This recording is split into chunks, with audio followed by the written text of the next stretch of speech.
Hello guys, আসসালামু আলাইকুম। আর আজকে কিন্তু আপনাদেরকে দেখাতে চলেছি পৃথিবীর সবচেয়ে ছোট বাড়ি এবং পৃথিবীর সবচেয়ে লাক্সারিয়াস বাড়িদের মধ্যে কোনটা বেশি জনপ্রিয় এবং বিলাসবহুলতায় পরিপূর্ণ। আর আমরা দেখতে চলেছি ছোট বাড়ি এবং পরের ধাপটায় থাকছে এই যে একটু বড় বাড়ি। আর এই বাড়িটা কিন্তু অসম্ভব সুন্দর।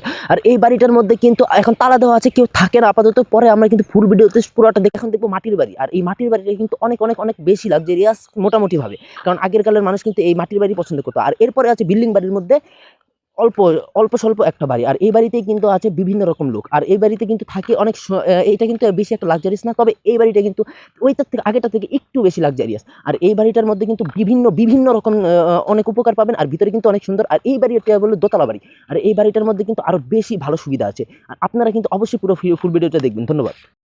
হ্যালো গাইস, আসসালামু আলাইকুম। আর আমি আজকে আছি বাংলাদেশের কিছু কম দামি বাড়ির মধ্যে। আর আমাদের এখানে কিন্তু থাকছে অনেক অনেক দামি বাড়ি, কম দামি বাড়ি। সো গাইস দেখেন, আমরা ভিতরে যাই দেখাবো। আর এই বাড়িটা কিন্তু বেশি একটা লাক্সারিয়াস না, তো মোটামুটি আছে। সো গাইস এখানে দেখেন, এই যে এখানে কিন্তু বেশি একটা না। আর এরপরে কিন্তু আমরা আসছি, এই যে দেখেন আরেকটু লাক্সারিয়াস। আর এই ঘরটা কিন্তু দোতলা। আর আপনারা দেখছিলেন ওইটা ছিল একতলা, আর এটা কিন্তু দোতলা।